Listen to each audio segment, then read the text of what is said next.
Coucou, bonjour, hello. This is part 2 of our comments on the Netflix show Emily in Paris. Like my beret? Here we go, c'est parti. So today we're going to talk about culture, food, office space, and image of guys and women in the show. I've actually watched episode 6 through the end now and was hoping to talk to you a little bit about that. So let's start with the food. There's a couple scenes where Emily's and her friends all holding a coffee to go, in one of those paper cups. And I would say that's not really a common thing. Well, thanks to globalization, we of course have some Starbucks, especially in big cities in France, but we just prefer to sit à la terrasse and order an espresso. So I would say those things are a little bit more on the American side. But anyway, I thought I would point that out. There is this really cute scene at the designer's house where he is craving his crème brûlée, which are, by the way, also one of my favorite desserts with the île flottante. Anyway, these are very heavy cream, heavy desserts, and very sweet. So that scene has I think 9 or 16 crème brûlée. Trust me, you will get sick if you eat that much crème brûlée. But yeah, love it. So there is a couple scenes about Emily talking about Gabrielle's, her crush, her neighbor from downstairs, her crush. Amazing omelets, right? And making a simple but perfect omelet is actually really, really complicated. Even the French version of MasterChef, the professional cooks ask the candidates to cook them an omelet. So that's how hard it is. And so I totally understand why Emily is so obsessed by Gabrielle omelets. But I find it funny that, he has this skillet. Nobody who lives in a chambre de bonne, i.e. a closet-size room under the roof, on the 7th floor with no elevator, you basically have this space to put a pot and a pan if you're lucky. So a skillet would not be in your kitchen. But again, Gabriel is a chef, so whatever. And there is this scene where he's like, oh, my omelet are so good because I never washed the skillet. And Emily gives a little stare, looks at him weirdly. And this sort of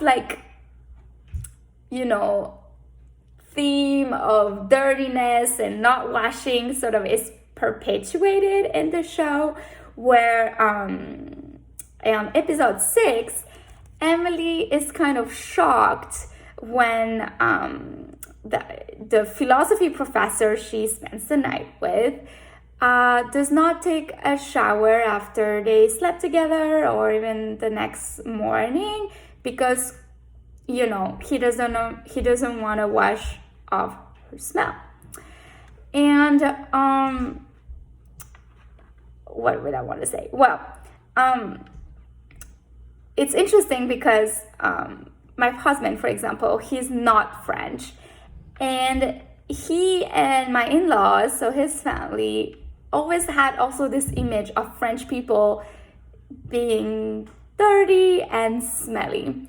And so I always wondered why. Where does that come from? And I feel like it may come from, the stereotype may come from when France in the Middle Ages, sewage was not really developed in France and maybe other parts of Europe. And even in castles like Versailles, which are completely flamboyant and, expensive and all that kind of stuff, there would basically be feces everywhere and it would be nasty and smelly. And, people would sometimes do their business behind curtains and all. And obviously, people in the past did not bathe as much as we do today. So all to say is that, yes, those things happened 400 years ago, and hygiene has evolved in France, and we're not smelly, we're not dirty, and we love our cologne. Yes, so we master at perfume, and so trust me, we are not as dirty as the show pretends us to be. Anyway, continuing on the topic of representation, what bothers me a little bit about the show is sort of this objectification of women and men, and sort of this over flirtatious, environment that it creates. And I should not be surprised because the producer, I knew coming in that the producer of this Netflix show were the producer of Sex and the City, but it just portrays like that every man in Paris wants the American girl, and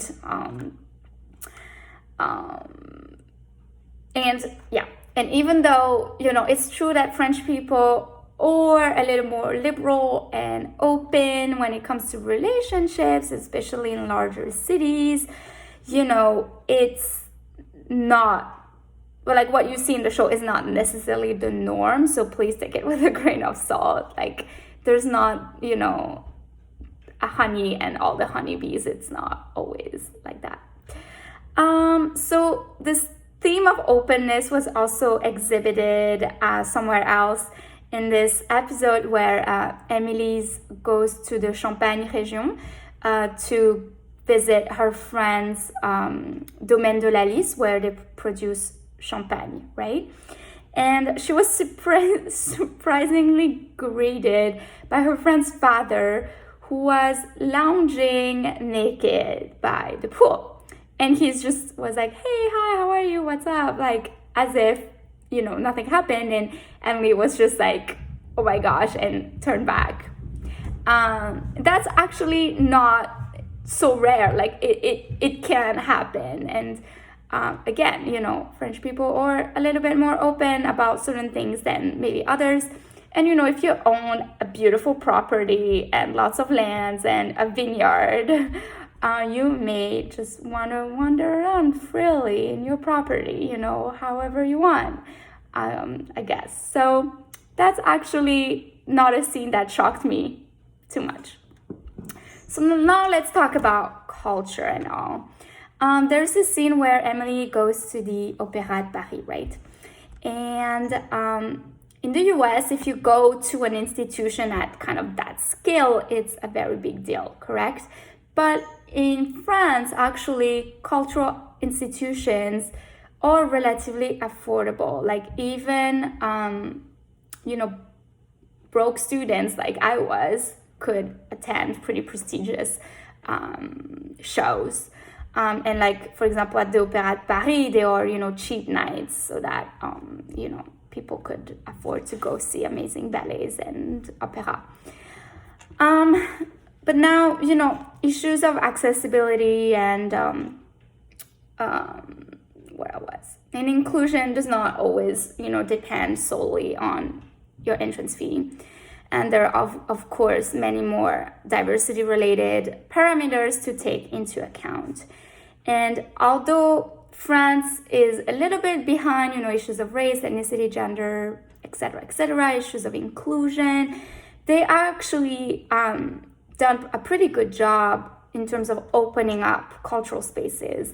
Like, since 1989, there was a big push by the government, especially the Ministry of Culture, to render art and culture more accessible to the general public. And for example, like my university program, so I attended Université Paris 3 Sorbonne Nouvelle, and they have this program called Médiation Culturelle. And the whole point of the program is to train mediators, so folks who would mediate between high art or cultural institution to a broader audience, okay? And it is, and especially, people who are not necessarily adept to culture, art, and those kinds of things. And this all stems from like a famous study by French sociologist Pierre Bourdieu, which some of you may know for his cultural and social capital or habitus theories. And basically that study showed that people from the lower class or even middle class back in the day did not necessarily go to museums or such kind of places because it was not part of their social or cultural habits. So my university Médiation Culturelle program really tried to alleviate that and create more bridges between art, culture, and people, really, and the society. So, okay, so let me remove my scholar hat and back to Emily in Paris.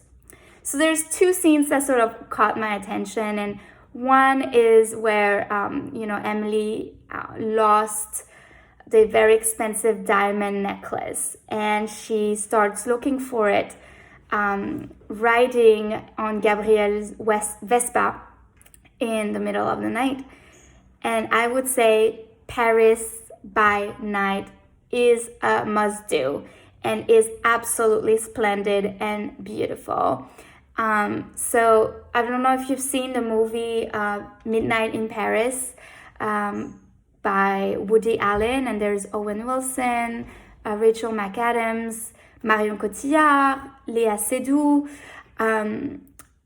That magic that it is portrayed in that movie is what you're gonna feel if you wander around or you ride in Paris by night. It's sort of this travel through time experience. No kidding. So please do it if you haven't done so yet. And the second scene is where Emily's friend Mindy starts singing an Edith Piaf song, La Vie en Rose, in the middle of a public park, right? And actually, there are so many artists and performers in Paris, like basically everywhere. I was actually one of them. I used to be a street dancer with some hip-hop crews in the streets of Paris, but mostly you will find street performers in touristic spots like the Eiffel Tower, Saint-Lazare, Montmartre, because we're there to, have like lower a hat and get some 1 euro, 2 euros in our hats. Like this is how we would eat our bread. So they won't usually be in random places, but if you go to tourist place, please make sure to check them out and remember me. And this is how I went through college. So anyway, finally, Office Space. As you saw, Emily's publication agency is located in a beautiful, typical old Parisian building. And yes, people do work in such spaces in Paris. And this is not a joke. I've actually been to dentists or gynecologists in such picture perfect place. And whereas usually people just want to run away from their dentist or gynecologist, trust me, you want to stay when it's in such a beautiful place. Like you go in and really it looks like those Haussmannian settings, and it's luxurious. It just feels like, you're going to be treated like an old Parisian bourgeoisie person. So this is not a joke. It's a true anecdote. So yeah. Anyway, I think that's all I have to say about the first season of Emily in Paris, the Netflix show. And I hope there's gonna be more coming up soon. But if you like this video, please like it and follow me. Merci beaucoup et à bientôt. Bisous.